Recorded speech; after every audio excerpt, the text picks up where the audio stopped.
You know, Phil, I hate to tell you this, but universal background checks before the purchase of a gun will not stop all of these gun shootings, mass shootings across the country. Do you know what, Scott? You know, we could ban every single bump stock in this country, and it's not going to stop all these school shootings. Well, it's not only that, Phil, but if we brought back the 2-day waiting period here in Wisconsin, where you had to wait for 2 days and maybe cool down before you got your pistol or your gun, that's not going to stop all these shootings either. You know what else is not going to stop all these shootings, Scott? We could secure every single school door at every school and make sure that there was locked entry and you needed to buzz into the office to get in. But that's probably not going to stop all these school shootings. Well, on top of that, Phil, we could have a police officer in every school in Wisconsin. Imagine that. And in every building, and it would not stop every mass shooting. We could ban every single assault-style weapon in this country. But we're probably not going to stop all the school shootings. And often, this is what you and I hear from people who don't like State Journal editorials or cartoons about a little more sanity in our gun laws in this country because, well, they're not a panacea. It's not a panacea. But you know what? If we did some of this even, it would probably decrease the number of shootings. Limit them in some way, shape. It's out of control right now, it seems. It is, and we're going to talk about it today on Center Stage, the Wisconsin State Journal's political podcast from the sensible center of Wisconsin politics. I'm Scott Milfred with the Wisconsin State Journal. And I'm Phil Hands. I'm the editorial cartoonist at the Wisconsin State Journal. And we are half of the Wisconsin State Journal editorial board. The better-looking half.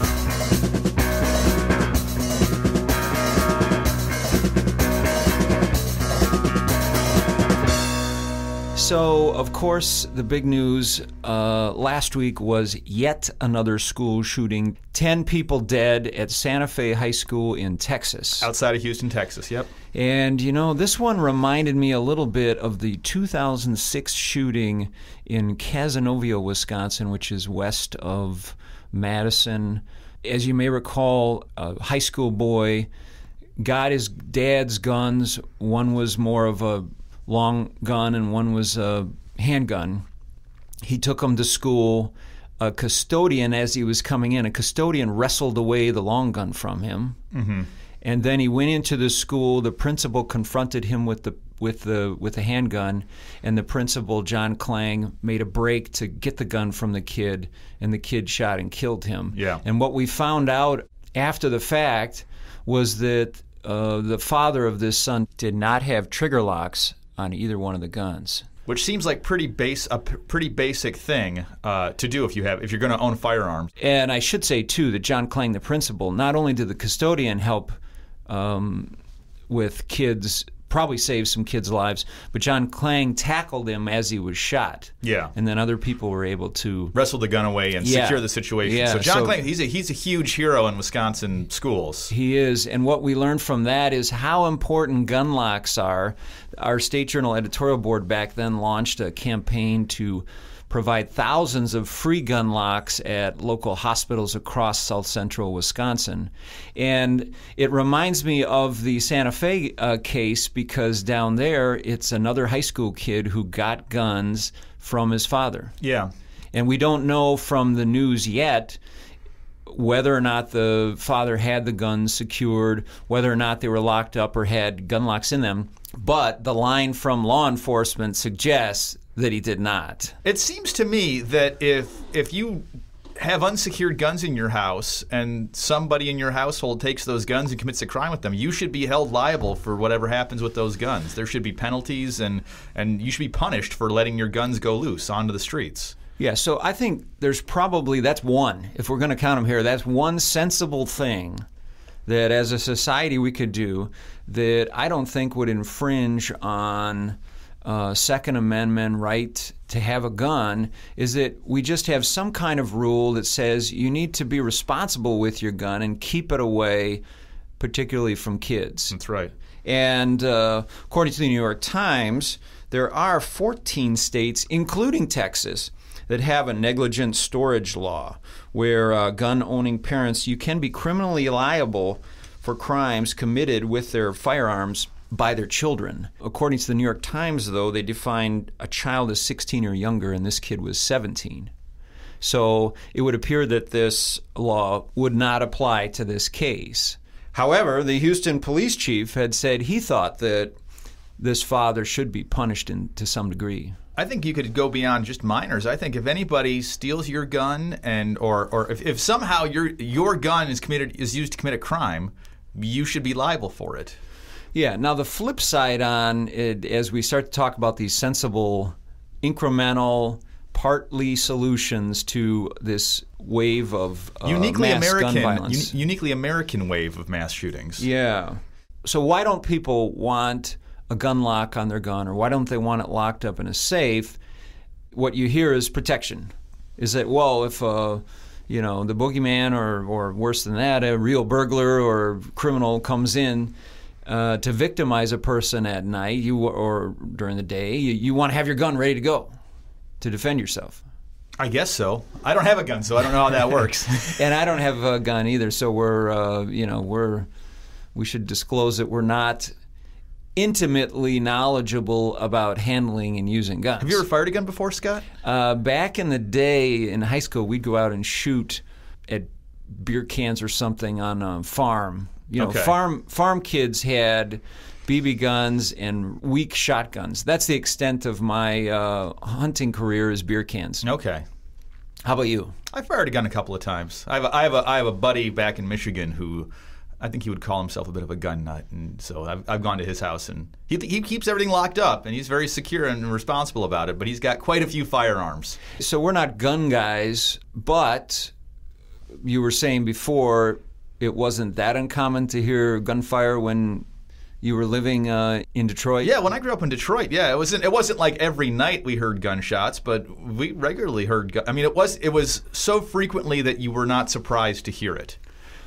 You would hear gunshots. And, of course, in Detroit, people aren't hunting deer or squirrels. They're shooting at each other. And so I have a different perspective on guns than a lot of people in Wisconsin, just because of where I grew up and my experience growing up. Yeah, I heard gunshots occasionally as a kid in rural Wisconsin. I grew up in Brandon, Wisconsin.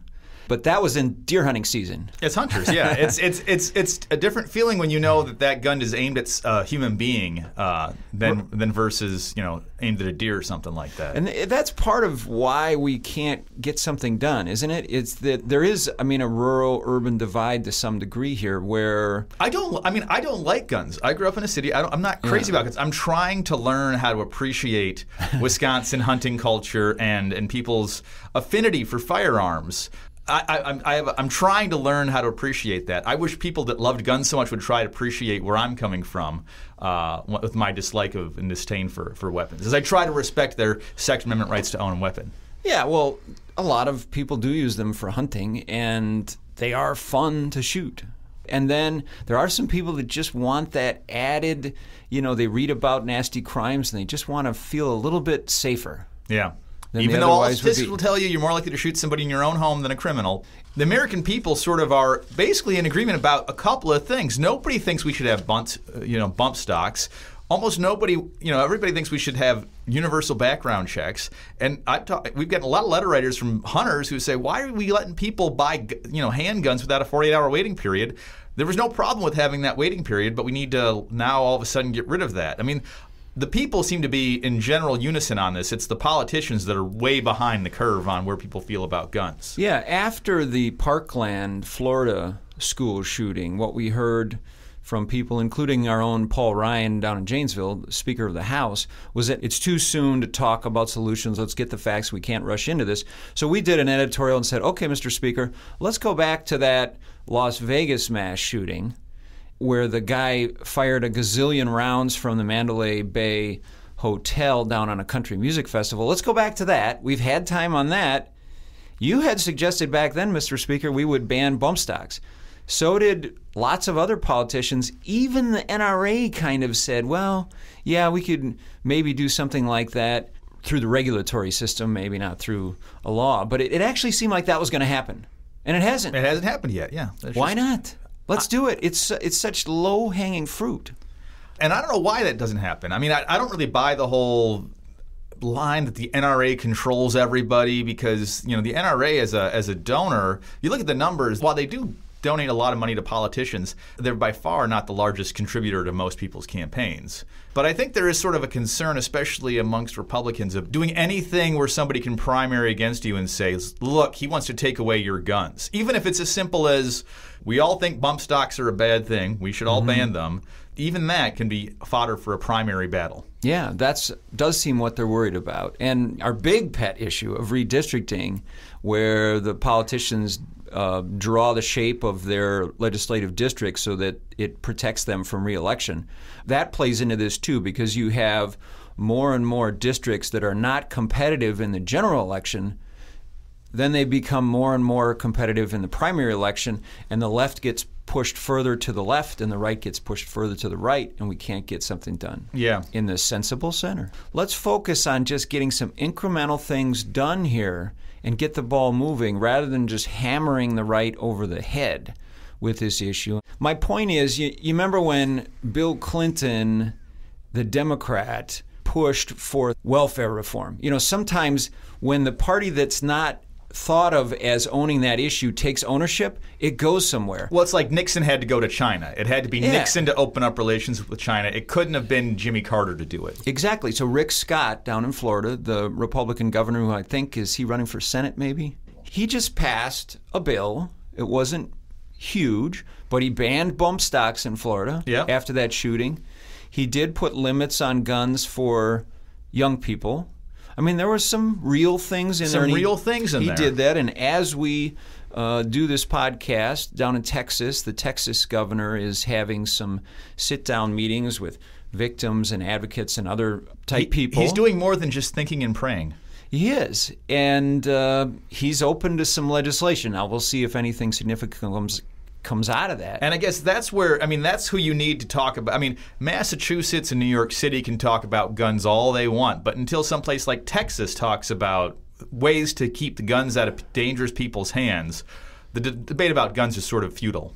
Although, do you feel like, though, with the young people and their energy coming out and protesting after Parkland, including here in Madison, where the high schools went out and protested at the state capitol.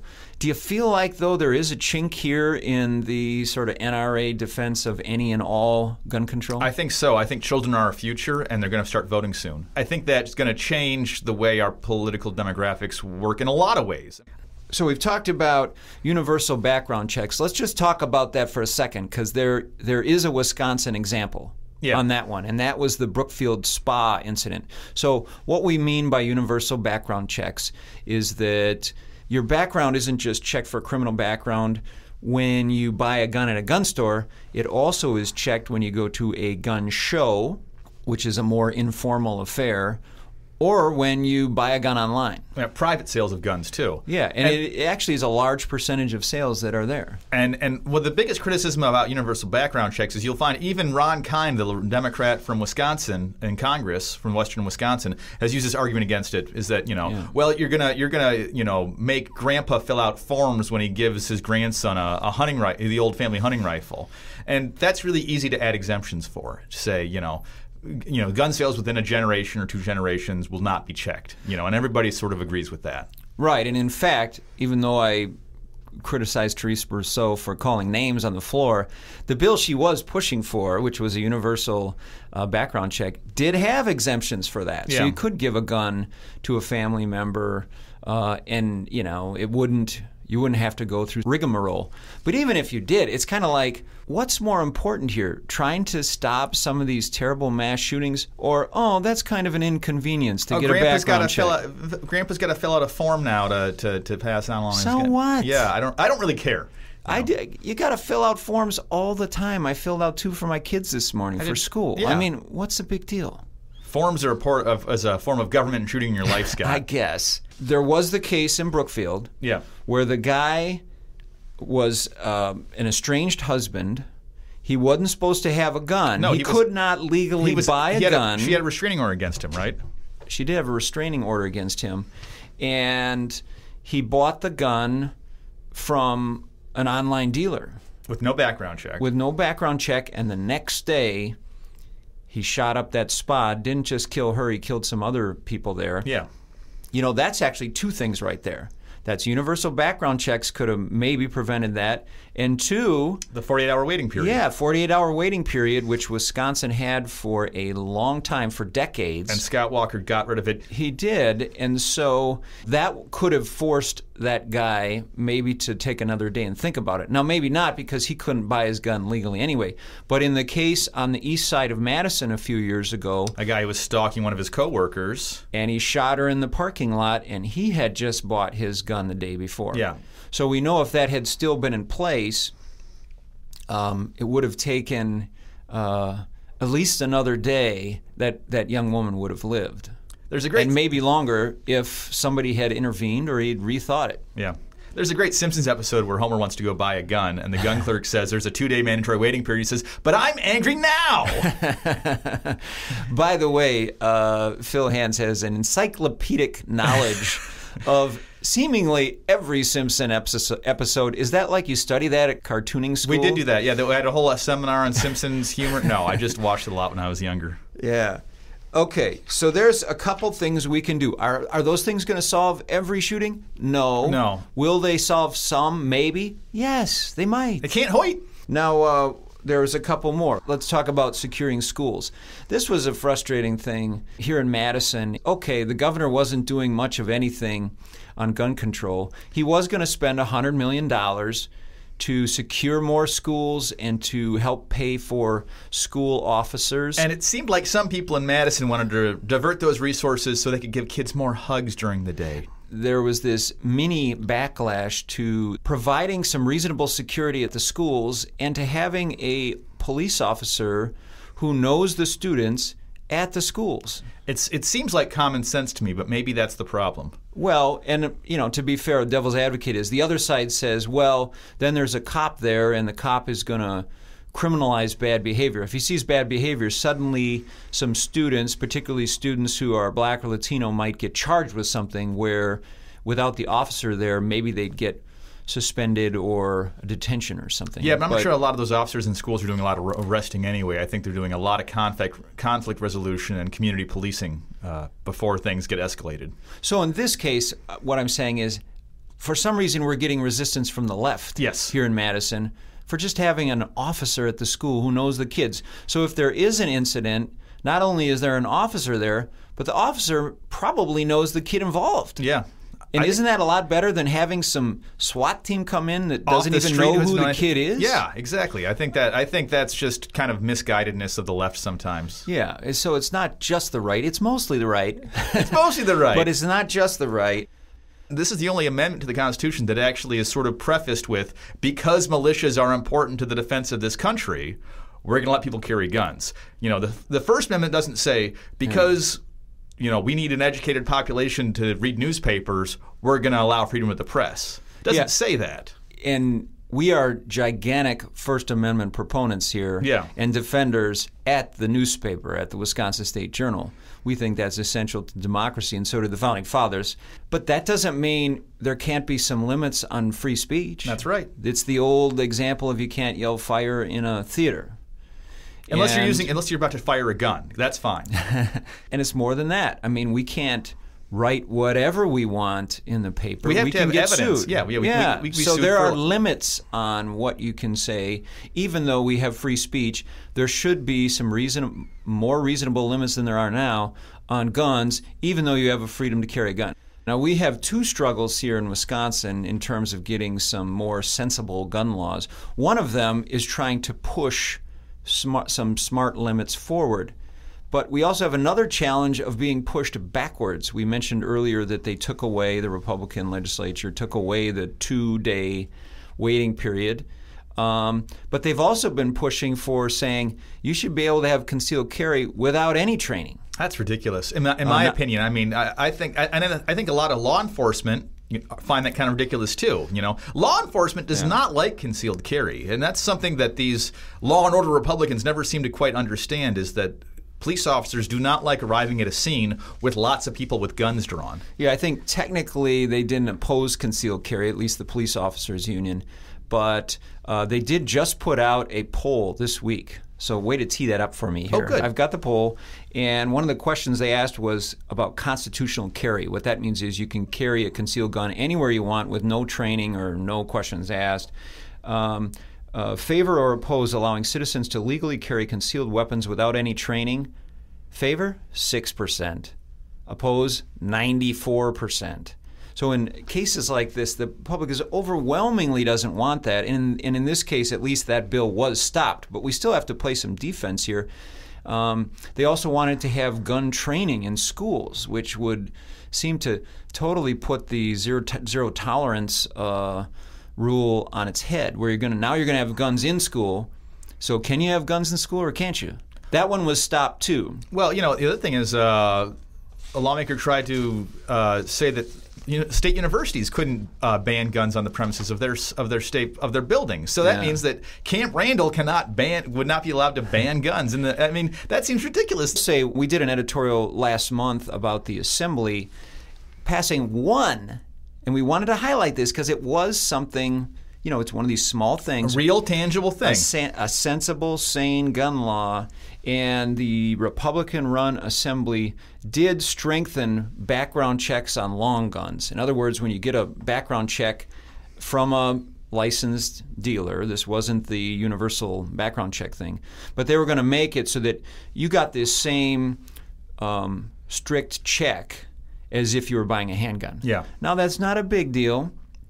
It's a small thing. But it's a step forward, and it made sense. Yeah. Especially with the federal government's background check system apparently screwed up in certain ways. I was wondering, Scott, do you think we'll ever have a shooting so gut-wrenching and horrific that people say, okay, that's it, we can't have guns anymore in this society? No. I think people are, America has the Wild West, and we're always going to have guns in our society. What's happening, though, is you're having one thing after another, after another, after another, and people are just getting tired of it. Yeah. I sort of feel like, sure, we've had the right to bear arms for a long time, but we seem to not be able to handle it very well. I feel like this is why we can't have nice things. Yeah.